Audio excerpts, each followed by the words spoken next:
ஏழாம் வகுப்பு கணிதத்தில் எண்ணியல் பாடத்தில் பயிற்சி 1.2 இருக்கக்கூடிய கணக்குகள் தான் இந்த வீடியோவில் நம்ம பார்க்க போகிறோம். அதாவது முழுக்களின் கழித்தல் சம்மந்தமான வீடியோ தான் நம்ம இதில் பார்க்க போகிறோம். அதுக்கு முன்னாடி நம்ம சேனலை சப்ஸ்கிரைப் பண்ணாதவங்க சப்ஸ்கிரைப் பண்ணிக்கோங்க. கூடவே பக்கத்தில் இருக்கிற பெல் ஐக்கானை கிளிக் பண்ணிக்கோங்க.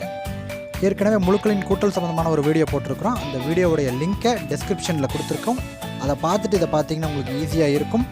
இப்போ நம்ம இதில் பார்க்குற கிளிப்பிங்கில் பார்க்கறது அடைவு விதி. அதாவது 2 ஈலன்களை கழித்தால் கிடைக்கக்கூடிய விடை ஈலன்களாக இருக்கணும். 2 முழு எண்களை கழித்தால் கிடைக்கக்கூடிய விடை முழு எண்களாக இருக்கணும். 2 முழுக்களை கழித்தால் கிடைக்கக்கூடிய விடை முழுவாக இருந்ததுன்னு வைங்களேன், அடைவு விதி இருக்குன்னு அர்த்தம். முழுக்களின் கழித்தலானது பரிமாற்று பண்பை நிறைவு செய்யாது. சரிங்களா? அதாவது a - b not equal to b - c அப்படின்றத சொல்லுவாங்க. ஏன் இப்படி வருது? கூட்டலுக்கு மட்டும் பரிமாற்று பண்பு நிறைவு செய்யுது, ஏன் கழித்தலுக்கு நிறைவு செய்கிறதில்ல அப்படின்னா ஈஸியான விஷயந்தான். பாருங்கள், 2லேருந்து 1 கழிக்க முடியும், ஆனால் 1லேருந்து 2 கழிக்க முடியுமா? இப்படி தான் கழித்தலானது பரிமாற்று பண்பை நிறைவு செய்யாது. 2 விஷயங்களை எடுத்து செய்கிறதே பரிமாற்று பண்பே நிறைவு செய்ய மாட்டேங்குது. இங்கே 3 விஷயங்கள் இருக்குது இல்லைங்களா? அதாவது a - b - c not equal to a - b - c. சரிங்களா? இங்கேயும் அதே விஷயத்தை தான் நான் சொல்ல போகிறோம். அதாவது கழித்தலானது சேர்ப்பு பண்பை நிறைவு செய்யாது அப்படிங்கிறத நீங்கள் இதில் தெரிஞ்சுக்கிறீங்க.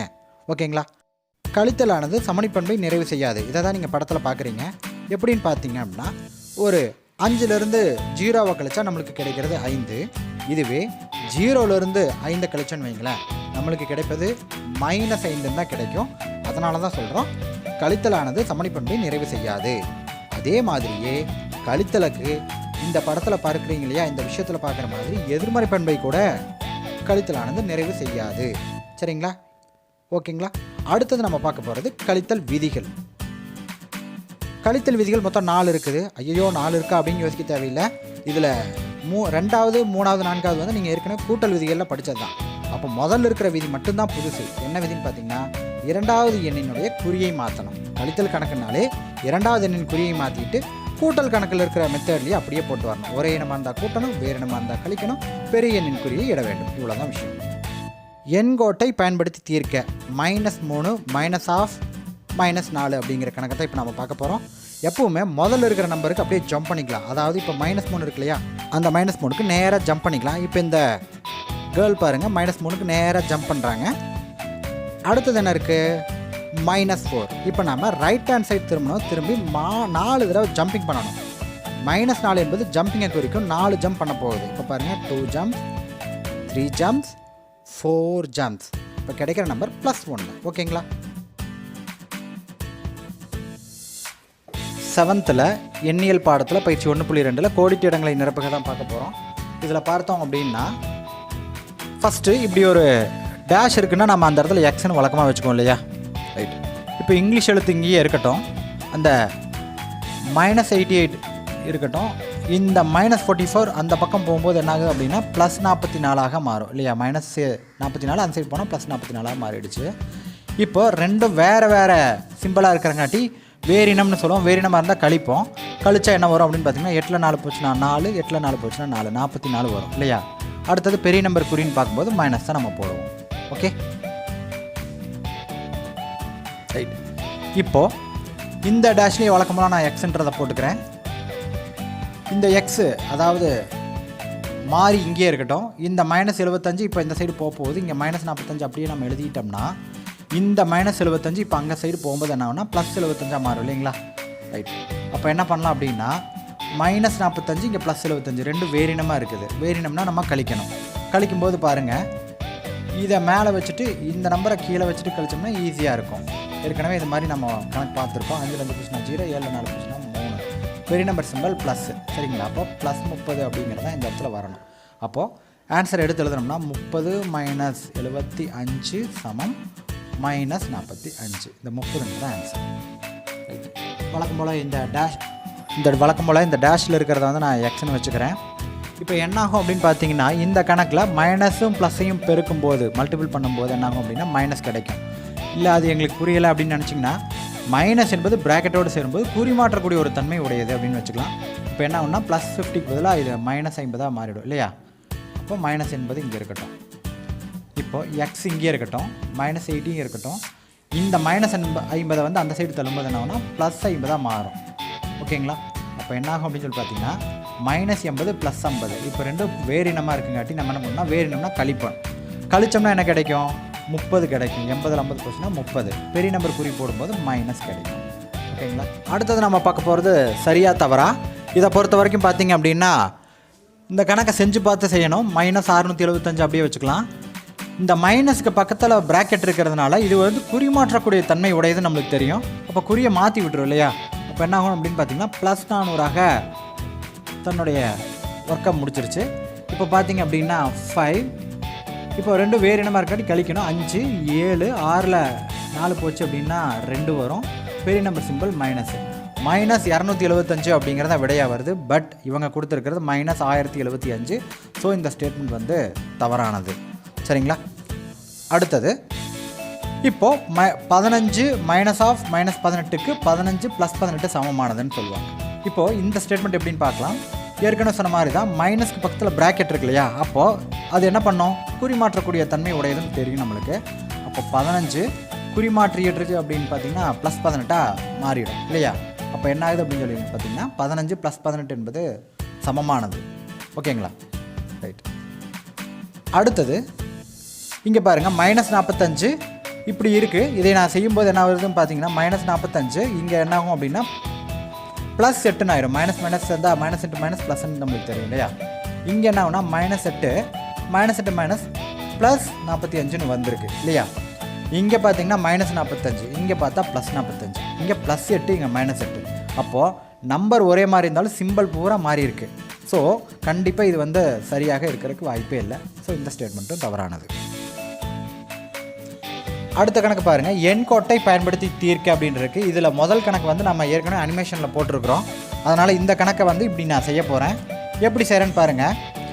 இப்போது 7 அப்படிங்கிறது நம்ம ஃபஸ்ட் எடுத்துன்னு பாருங்கள் 0லேருந்து ஸ்டார்ட் பண்ணிவிட்டு +7 இல்லையா?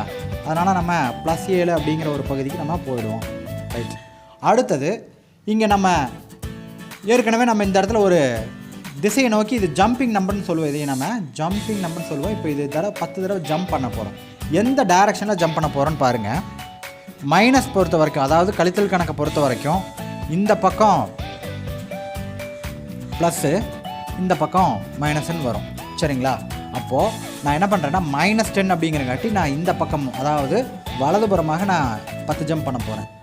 1 2 3 4 5 6 7 8 9 10. சரிங்களா? அப்போ நம்மளுக்கு கிடைக்கக்கூடிய நம்பர் என்னென்னு பார்த்தீங்கன்னா 17, அதாவது +17 தான் கிடைக்குது. இந்த கணக்கை செய்வோம். இந்த கணக்குலையும் பார்த்தீங்கன்னா மைனஸ்க்கு பக்கத்தில் ப்ராக்கெட் வந்துருக்கு இல்லையா? அப்போ இந்த மைனஸ் உள்ளே போகும்போது குறிமாறுன்னு சொல்லலாம், அல்லது -× +ன்னு நம்ம இதை வச்சுக்கலாம். எப்படி செய்கிறோன்னு பாருங்கள். செம்ம 35 இந்த மைனஸும் மல்டிபிள் பண்ணும்போது பெருக்கப்படும் போது +ன்னு எழுதலாம், அல்லது குறிமாத்திர தன்மை உடையது மைனஸும் ப்ராக்கெட்டு சேரும்போது குறிமாத்திர தன்மை உடையதுன்னு சொல்லும்போது இது +64 வரும். ஓகேங்களா? இப்போது ரெண்டும் ஒரே இனமாக இருக்குங்காட்டி நம்ம என்ன பண்ண போகிறோம் அப்படின்னு பாருங்கள். 35 இது +64. அப்போ என்ன ஆகும் அப்படின்னு பார்த்தீங்கன்னா ஒரே இனமாக இருக்குங்காட்டி கூட்டினா 9 6 3 9 பெரிய நம்பர் குறிங்கிற போது ப்ளஸ். அப்போ என்ன கிடைக்குதுன்னு பார்த்தீங்கன்னா +99 அப்படிங்கிறத விடையாக வருது. ஓகேங்களா? இப்போ இந்த கணக்கும் அதை பாருங்கள். இதே மாதிரியே -200 அப்படிங்கிறத நம்ம எழுதிக்கலாம். எழுதிட்டு இந்த மைனஸும் ப்ளஸ்ஸையும் பெருக்கும்போது என்ன ஆகும்னா மைனஸ் வரும், அப்படியே வச்சுக்கலாம். அல்லது குறிமாத்திர தன்மை உடையதுங்கிற போது என்ன ஆகுனா +100 என்பது -100 மாறிடும். இப்போது -200 -100 அப்படின்னு வரும்போது ரெண்டும் ஒரே இனமாக இருக்கு இல்லையா? ரெண்டும் ஒரே இனமாக இருக்காட்டி கூட்டினா 300 வரும். பெரிய நம்பர் குறிங்கிற போது மைனஸ். அப்போது -300 என்பதுதான் இதனுடைய விடையாக வரும். கபிலன் தன்னிடம் 10 பென்சில்கள் வைத்திருந்தார். அதில் 2 பென்சில்களை செந்திலுக்கும் 3ஐ கார்த்திக்குக்கும் கொடுத்து விட்டார். மறுநாள் அவருடைய தந்தை மீண்டும் 6 பென்சில்கள் தருகிறார். மொத்த பென்சில்களிலிருந்து 8 பென்சில்களை அவருடைய தங்கைக்கு கொடுத்தால் அவரிடம் மீதமுள்ள பென்சில்களின் எண்ணிக்கை யாதுன்றது தான் கணக்கு. இப்போது நம்மளுக்கு கிடைக்கிது அப்படின்னா அது ப்ளஸ்ஸு, நாம் யாருக்காவது கொடுத்துட்டோம் அப்படின்னா அது என்ன ஆகும்னா அந்த பொருள் நம்மக்கிட்ட குறைஞ்சிரும் மைனஸ். இதை வச்சு தான் பண்ண போகிறோம். கபிலன் ஃபஸ்ட்டு எவ்வளோ பென்சில்கள் வைத்திருந்தார்? 10 பென்சில்கள் வைத்திருந்தாருங்கிறங்காட்டி ப்ளஸ் போட்டிருக்கேன். இதில் செந்திலுக்கு எவ்வளோ கொடுத்துட்டாருன்னு பார்த்தீங்கன்னா 2 பென்சில்களை கொடுத்துட்டார். அப்போது 2 பென்சில்கள் குறைஞ்சிருச்சு அவருக்கு. கார்த்திக்கு 3 பென்சில்கள் கொடுத்தங்காட்டி அதுலேயும் பார்த்தீங்கன்னா குறைஞ்சங்காட்டி -3ன்னு எழுதியிருக்கோம். மறுநாள் தந்தை கபிலனுக்கு 6 பென்சில்கள் வாங்கி தருகிறார். அப்போ தருகிறார் அப்படிங்கிற போது +6 கிடைக்கும் இல்லைங்களா. அடுத்தது கபிலன் தங்கைக்கு 8 பென்சில்களை தந்து விட்டார் அப்படிங்கிற போது குறைஞ்சிருச்சு, அவருக்கு கபிலனுக்கு குறைஞ்சங்காட்டி நம்ம -8ன்னு எடுத்திருக்கோம். சரிங்களா. இப்போ இந்த கணக்கை நிறைய விதங்களில் செய்ய முடியும். சீக்கிரம் ஒரே ஸ்டெப்பாக செய்யணும் அல்லது சீக்கிரம் முடிக்கணும் அப்படின்னு பார்த்தீங்கன்னா ஒரே இனமாக இருப்பது எதெல்லாம் அதெல்லாம் கூட்டிடுங்க. இது ரெண்டும் ஒரே இனம் இல்லைங்களா. +10 +6 ஒரே இனம். கூட்டணும்னா என்ன கிடைக்குன்னு பாருங்கள். கூட்டம்னா என்ன கிடைக்கும்? 16 கிடைக்கும். பெரிய நம்பர் குறி ப்ளஸ் போடுவோம். சரிங்களா. ரைட். அடுத்தது என்னாகும்? இந்த 3 ஒரே இனமாக இருக்குது பாருங்களேன். -2 -3 -8 இந்த 3 ஒரே இனமாக இருக்காட்டி இந்த 3ஐயும் கூட்டுங்க. கூட்டி அதே குறியை போட்டுக்கலாம். 8 2 10 13 கிடைக்குது. அதே குறி அப்படிங்கிற போது -13 வரும். சரிங்களா. அடுத்தது இப்போ இந்த ரெண்டையும் செஞ்சோம்னா கணக்கு முடிஞ்சிடும். இதில் 2 வேறு இனமாக இருக்காட்டி கழிக்கணும். கழிச்சா 3 பெரிய நம்பர் குறிங்கிறது ப்ளஸ்ஸு. அப்போது கபிலனிடம் 3 பென்சில்கள் இருக்கும், மீதம் இருக்கும். கபிலனிடம் மீதம் 3 பென்சில்கள் இருக்கும். இதுதான் விடை. ஓகேங்களா. அடுத்த கணக்கு. ஒரு மின் தூக்கி தற்போது தரைத்தளத்தில் உள்ளது. 5 தளங்கள் கீழே செல்கிறது. பிறகு அங்கிருந்து 10 தளங்கள் மேலே செல்கிறது எனில் தற்போது மின் தூக்கி எந்த தளத்தில் இருக்கும்? சரிங்களா. எப்பவுமே நீங்கள் லிஃப்ட் பார்த்துருந்தீங்கன்னா தெரியும், தரைத்தளம் என்பதை 0 அப்படின்னு தான் அந்த மின் தூக்கி எடுத்துக்கும். சரிங்களா. அடுத்தது கீழே அண்டர் கிரவுண்டில் செல்லும்போது என்ன ஆகும் அப்படின்னா மைனஸாக வரும். கீழே என்பது மைனஸை குறிக்கும். அப்போது -5 தளங்கள் 5 தளங்கள் அப்படிங்கிறதுனால -5 போட்டிருக்கேன். அடுத்தது மேலே 10 தளங்கள் அப்படிங்கிற போது ப்ளஸ் வரும். மேலே என்பது ப்ளஸ் குறியை குறிக்கும். மேலே 10 தளங்கள் அப்படிங்கிறதா இந்த இடத்துல வந்துருக்கும். இப்போ இந்த கணக்கை நம்ம ஒரே ஸ்டெப்பில் முடிக்க முடியும். இப்போ பாருங்கள், 0 -5 +10 இருக்குது. இந்த 3ஐயும் செஞ்சோம்னா என்ன கிடைக்கும் அப்படின்னா இந்த 2 வேறு இனமாக இருக்குங்காட்டி கழிக்கணும். கழிச்சோம்னா என்ன கிடைக்கும்? 5 கிடைக்கும். பெரிய நம்பர் குறிங்கிற போது ப்ளஸ்ஸு. அப்போது அந்த மின்தூக்கியானது மேலே 5 தளங்கள் தள்ளி இருக்குது. சரிங்களா. அந்த மின்தூக்கியானது 5வது தளத்தில் இருக்கும். தரையிலிருந்து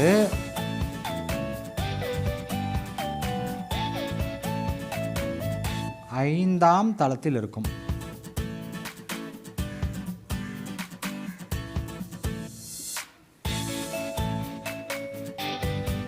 ஓகேங்களா. 5ஆம் தளத்தில் இருக்கும்.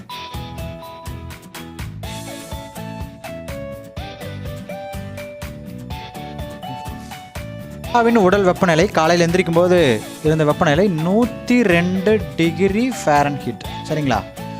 மருந்து எடுத்ததுக்கப்புறம் 2 மணி நேரத்துக்கு பின்னாடி குறைஞ்சிருக்கு. குறைவு அப்படின்னா நம்ம என்ன சிம்பிள் போடுவோம்? மைனஸ் சிம்பிள் போடுவோம். எவ்வளோ டிகிரி குறைஞ்சிருக்குன்னா 2 டிகிரி ஃபாரன்ஹீட் ஆனது குறைஞ்சிருக்கு. இந்த எழுதும் விதத்தை கரெக்டாக பார்த்துங்க. கடைசி இலக்கத்துக்கு நேராக தான் இருக்கணும். சரிங்களா. ரைட். இப்போது 2 வேறு இனமாக இருக்குங்காட்டி கழிக்கணும். கழிச்சோம்னா என்ன ஆகுதுன்னு பாருங்கள். இப்போது 2 2 போச்சுன்னா 0 0 1 100 டிகிரி ஃபாரன்ஹீட்டில் அந்த பொண்ணினுடைய வெப்பநிலையானது 2 மணி நேரம் கழிச்சு இருக்கும். -17 உடன் எந்த எண்ணை கூட்ட -19 கிடைக்கும்னு இருக்குது. இப்போ இந்த கணக்கை எப்படி எழுதணும்னு பாருங்களேன். -17 உடன் எந்த எண்ணெய் கூட்டணுங்காட்டி கூட்டல் குறி போட்டிருக்கேன். எந்த எண்ணுங்கிறது தெரியல. கிடைக்கும் என்பது பார்த்தீங்க அப்படின்னா சமக்குறிக்கு அந்த பக்கம் தான் போகணும். ஏன்னா அது விடையை குறிப்பதால் சமக்குறிக்கு அந்த பக்கம் போகணும். -19 அப்படின்னு சொல்லி வரும். சரிங்களா. இப்போ இந்த கணக்கை நம்ம எப்படி செய்கிறோன்னு பாருங்கள். வழக்கம் போலவே தான் இந்த டேஷ் இருக்கிற இடத்துல வழக்கமாக எக்ஸ் போட்டுக்குவோம். சமக்குறி போட்டுக்குங்க. எக்ஸ் இங்கேயே இருக்கும். அதாவது அந்த -19 அப்படியே இருக்கட்டும். இந்த -17 அந்த சைடு போகும்போது எண்கள் எல்லாத்தையும் ஒரே சைடு கொண்டு வருவோம். -17 அந்த சைடு போனால் +17 மாறிடும். இப்போ எக்ஸ் சமம் 2 வேறு எண் தானே. வேறு நம்பர் இருந்தால் கழிப்போம் இல்லையா. கழிச்சோம்னா எனக்கு கிடைக்கும் 19ல் 17 போச்சுன்னா 2. பெரிய நம்பர் குறிங்கிற போது மைனஸ். அப்போது -17 + -2 = -19. -2ங்கிறத விடை. ஒரு மாணவரிடம் -47 -12 கழிக்க கேட்கப்பட்டது. -47 -12 கழிக்க கேட்கப்பட்டது. அப்போ கழித்தல் குறை. விடை வந்து பார்த்திங்கன்னா -30 எழுதியிருக்காரு. இது சரியா தவறா அப்படின்னு சொல்லி கேட்டிருக்காங்க. நியாயப்படுத்துகன்னு இருக்குது. இப்போ பார்க்கலாமா. -47 -12 இருக்குது. நம்மளுக்கு ஏற்கனவே தெரியும். என்ன தெரியும் அப்படின்னா மைனஸையும் பெருக்கணும்னா என்ன கிடைக்கும், ப்ளஸ் கிடைக்கும் இல்லைங்களா. ரைட், இப்போ நம்ம என்ன பண்ண போகிறோம்னா அப்படியும் வச்சுக்கலாம், அல்லது மைனஸினுடைய தன்மை என்னென்னா உள்ளே போய் குறியை மாற்றி விட்டுருன்னு சொல்லி கூட சொல்லுவேன். அப்போ என்ன ஆகுனா +12ன்னு வச்சுக்கலாம் சரிங்களா. இப்போ என்ன ஆகுது அப்படின்னு பாருங்கள், ரெண்டும் வேறினம். கழிச்சோம்னா என்ன கிடைக்கும்னா 7 2 போச்சுன்னா 5, 4 1 போச்சுன்னா 3, பெரிய நம்பர் குறிங்கிறது மைனஸ் வரும். அப்போ -35 தான் வருது. ஆனால் அவர் என்ன விடை எழுதியிருக்காருன்னா -30ன்னு எழுதியிருக்காரு. அப்போ அந்த விடையானது தவறானது சரிங்களா. அடுத்தது 9வது கணக்கு பாருங்கள். இது வந்து ஒரு கொள்குறி வகை வினாவாக இருக்குது. அதாவது சூஸ் த பெஸ்ட் ஆன்சருங்கிற மாதிரி இருக்கும். இப்போ பாருங்கள், -5 இங்கே ஏற்கனவே -(-) போடும்போது ப்ளஸ் வரும், +18. நான் இதை மேலே கூட எழுதிக்கலாம். ரைட், இப்போ ரெண்டும் ஒரே வேறு இனமாக இருக்கிறதுனால என்ன ஆகும் அப்படின்னா கழிக்கணும். கழிச்சோம்னா என்ன வரும், 13 வரும். பெரிய நம்பர் குறி ப்ளஸ் வரும், +13 இது தான் வரும். அப்போ +13க்கு ப்ளஸ் தேவையில்லை, போட வேண்டிய அவசியம் இல்லை. சரி, அடுத்து இந்த கணக்கு பாருங்கள். இங்கே -100 இருக்கா, இங்கே +100 இருக்குங்களா. எங்கடா 0 விட்டாச்சேன்னு பார்க்க வேண்டியதில்லை. 0வை பொறுத்த வரைக்கும் எந்த மாற்றத்தையும் கொடுக்க போகிறதில்ல சரிங்களா. -100 +100 ரெண்டும் எதிர்மறையாக இருப்பதால், எதிர்மறை பண்பை குறிப்பதால் 2 எதிர்மறை சேரும்போது என்ன கிடைக்கும், 0 தானே கிடைக்கும். அப்போ என்ன கிடைக்குதுன்னு பார்த்தீங்கன்னா 0 தான் விடை. இப்படியும் செய்யலாம். கணக்காக செய்யும்போது பார்த்தீங்கன்னா -100 அப்புறம் +100 ரெண்டும் வேறு இனமாக இருக்காட்டி என்ன ஆகும், கழிக்கணும். கழிச்சா என்ன கிடைக்கும், 0 கிடைக்கும். அப்படியும் இதை சொல்லலாம்.